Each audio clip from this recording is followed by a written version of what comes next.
Assalamualaikum warahmatullahi wabarakatuh. Perkenalkan, nama saya Alifia Rostu Irada. Saya akan mempresentasikan ujian akhir semester pengantar ekonomi dan bisnis. Yang pertama ada etika dan tanggung jawab sosial. Etika berasal dari kata Yunani ethos yang berarti adat istiadat atau kebiasaan etika bisnis. Adalah aturan-aturan yang menegaskan suatu bisnis boleh bertindak dan tidak boleh bertindak. Contoh etika bisnis dalam kehidupan sehari-hari, dalam hubungan antara bisnis dan konsumen suka digunakan promosi yang menyesatkan atau bahkan menipu konsumen, promosi untuk barang yang membahayakan kesehatan masyarakat seperti alkohol dan rokok.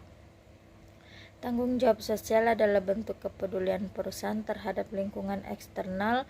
Perusahaan melalui berbagai kegiatan yang dilakukan dalam rangka penjagaan lingkungan norma masyarakat. Manfaat tanggung jawab sosial adalah yang mempertahankan dan meningkatkan reputasi serta citra perusahaan.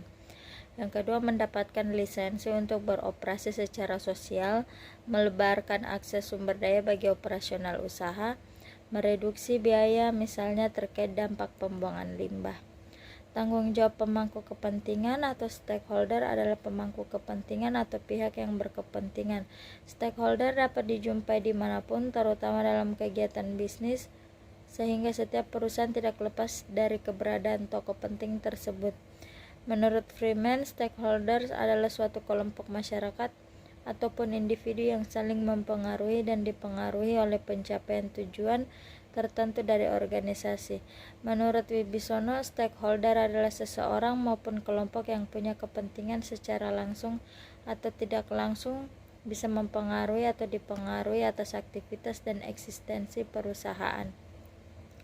Stakeholder adalah individu atau kelompok yang berkepentingan di dalam sebuah perusahaan seperti pemegang saham, regulator, pemerintah, masyarakat, pelanggan atau konsumen, lembaga swadaya masyarakat, media massa, asosiasi industri, karyawan, dan mitra kerja.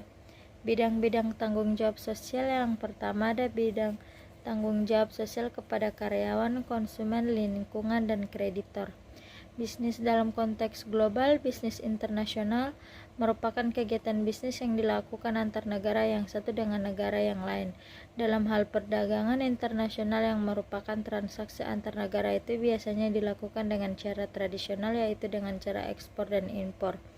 Tahap-tahap memasuki bisnis internasional, adapun tahap-tahap tersebut secara kronologis adalah sebagai berikut. Ekspor insidental, ekspor aktif, penjualan lisensi, franchising, pemasaran di luar negeri, produk dan pemasaran di luar negeri. Hambatan dalam memasuki bisnis internasional, perbedaan mata uang, kebijakan ekonomi internasional, konflik di suatu negara, kualitas pekerja yang rendah, birokrasi yang rumit, organisasi satu regional, pembatasan jumlah impor, dan perbedaan bahasa. Bentuk-bentuk keunggulan bersaing, komitmen yang tinggi terhadap kualitas, aspek permodalan kuat, cabang yang tersebar luas di mancanegara, service center yang tersebar luas dan berkualitas, pelayanan konsumen yang optimal dan berkualitas prima, diversifikasi produk yang luas, penerapan harga produk yang variatif, sumber daya manusia yang dimiliki berkualitas. Manajemen bisnis internasional yaitu mempelajari ilmu perdagangan internasional dan pemanufakturan di luar negeri pada berbagai jenis industri baik jasa maupun barang. Bidang analisis, pengembangan hubungan dan perencanaan bisnis internasional. Kewirausahaan, bisnis baru dan kepemilikan bisnis. Menurut KBBI, kewirausahaan adalah serapan dari dua frasa. Wira yang artinya laki-laki atau mandiri, dan usaha yang berarti sebuah kegiatan yang membutuhkan tenaga dan pikiran untuk mencapai suatu maksud. Gampangnya, definisi kewirausahaan adalah proses mendirikan dan menjalankan bisnis atau usaha. Perkembangan franchising merupakan konsep pemasaran untuk memperluas jaringan dengan cepat. Sistem ini dianggap memiliki beberapa keunggulan yang terkait dengan pendanaan, sumber daya manusia, dan manajemen. Kecuali kerelaan pemilik merek berbagi dengan pihak lain, franchise juga dianggap sebagai jalur distribusi yang efektif untuk mendekatkan produk kepada konsumen melalui jaringan franchise. Ciri-ciri perusahaan kecil: manajemennya berdiri sendiri, investasi modal terbatas, daerah operasinya lokal, penyelenggara di bidang operasinya tidak dominan. Contohnya fotokopian, kafe makanan, rental komputer atau warnet, dan usaha jual bunga. Bentuk-bentuk kepemilikan perusahaan, yaitu perusahaan perseorangan adalah bentuk kepemilikan bisnis yang hanya terdiri dari satu orang. Jenis-jenis perusahaan perseorangan: pertanian, perdagangan, jasa, dan industri kecil. Yang kedua ada firma. Firma adalah sebuah bentuk badan usaha untuk menjalankan usaha antara dua orang atau lebih dengan memakai nama bersama atau satu nama yang digunakan bersama untuk memperluas usahanya. Tujuan firma untuk memperluas usaha dan menambah modal agar lebih kuat dan mampu bersaing dengan perusahaan lain. Ciri-ciri firma: mudah memperoleh kredit usaha, pendiriannya tidak memerlukan akte pendirian, memakai nama bersama dalam kegiatan usaha. Yang ketiga, perseroan komanditer atau CV. CV ialah persekutuan firma yang memiliki satu atau beberapa orang sekutu komanditer. Dalam pasal 19 KUHD menyebutkan bahwa CV adalah suatu perseroan untuk menjalankan suatu perusahaan yang dibentuk satu orang atau beberapa orang persero yang secara bertanggung jawab untuk seluruhnya. Tanggung jawab solidar pada satu pihak dan satu orang atau lebih sebagai pemberi modal atau gazetteer pada pihak yang lain. Yang empat, perseroan terbatas atau PT. PT merupakan suatu bentuk usaha berbadan hukum yang pada awalnya dikenal dengan nama Non-Vennootschap or NV. Ada beberapa syarat yang harus dipenuhi. Yang pertama, pendirian PT dituangkan dalam akta notaris. Yang kedua, bahasa yang digunakan adalah bahasa Indonesia. Yang ketiga, disahkan oleh Menteri Kehakiman. Yang kelima, ada badan usaha milik negara atau BUMN yang seluruh atau sebagian besar modalnya dimiliki oleh negara melalui penyertaan secara langsung yang berasal dari kekayaan negara yang dipisahkan. BUMN memiliki maksud dan tujuan berupa mengejar keuntungan, menyelenggarakan kemanfaatan umum berupa penyedia barang dan atau jasa yang bermutu tinggi dan memadai bagi pemenuhan hajat hidup orang banyak. Yang ketiga, menjadi perintis kegiatan-kegiatan usaha yang belum dapat dilaksanakan oleh sektor swasta dan koperasi. Yang keenam, koperasi. Koperasi adalah badan usaha yang beranggotakan orang seorang atau badan hukum koperasi dengan melandaskan kegiatannya berdasarkan prinsip koperasi sekaligus sebagai gerakan ekonomi rakyat yang berdasar atas asas-asas kekeluargaan. Yang ketujuh, BUMD, badan usaha milik negara. Undang-Undang Nomor 17 Tahun 2003, badan usaha milik daerah merupakan badan usaha dengan sebagian atau seluruh modalnya dimiliki oleh pemerintah daerah. Tujuannya untuk melaksanakan pembangunan di wilayah daerah, khususnya pembangunan ekonomi nasional, umumnya dalam rangka ekonomi terpimpin untuk memenuhi kebutuhan rakyat.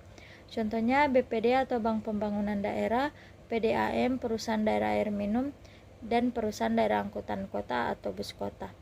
Mengelola bisnis secara umum atau definisi manajemen merupakan suatu seni dalam ilmu dan pengorganisasian seperti menyusun perencanaan, membangun organisasi dan pengorganisasiannya, pergerakan serta pengendalian atau pengawasan. Secara etimologis, pengertian manajemen merupakan seni untuk melaksanakan dan mengatur. Manajemen ini juga dilihat sebagai ilmu yang mengajarkan proses mendapatkan tujuan dalam organisasi sebagai usaha bersama dengan beberapa orang dalam organisasi tersebut. Fungsi manajemen yang pertama ada planning atau perencanaan, organizing atau pengorganisasian, 3 actuating atau pengarahan, 4 controlling atau pengendalian. Yang pertama ada planning atau perencanaan. Tahap awal dalam menjalankan proses manajemen perencanaan sangat diperlukan agar dapat mencapai cita-cita atau goals organisasi. Yang kedua ada organizing atau pengorganisasian, yang dilakukan membagi tugas kepada beberapa sumber daya yang ada. Yang ketiga ada actuating atau pengarahan atau kepemimpinan, memberikan motivasi bagi setiap pihak serta mampu menjalankan tanggung jawabnya dengan baik. Yang keempat, controlling atau pengawasan, melakukan evaluasi sambil membandingkan antara tindakan nyata dengan rencana yang sudah dibuat. Manajemen dan budaya perusahaan. Budaya perusahaan merupakan cara interaksi perusahaan kepada karyawannya atau bisa juga bagaimana antara sesama karyawan saling berinteraksi. Budaya perusahaan yang dimaksud bisa berupa keyakinan, kepercayaan, nilai, dan juga norma bersama sebagai ciri perusahaan dan diikuti juga oleh semua anggota perusahaan. Misalnya budaya mengirim pesan pada orang-orang yang ada di luar perusahaan atau di dalam perusahaan tentang bagaimana bisnis. Perusahaan kecil adalah perusahaan yang memiliki kekayaan bersih paling banyak 200 juta, tidak termasuk tanah dan bangunan, dan memiliki hasil penjualan minimal 1 miliar per tahun. Contohnya online shop atau usaha fotokopi. Perbedaan antara wirausaha dan usaha kecil. Kalau wirausaha, proses merancang, meluncurkan, dan mengoperasikan bisnis baru yang biasanya dimulai dari usaha yang mengejar pertumbuhan, misalnya usaha salon atau usaha toko sembako. Sedangkan usaha kecil adalah bisnis skala terbatas yang dimiliki dan dioperasikan oleh individu atau kelompok individu, contohnya warung kopi.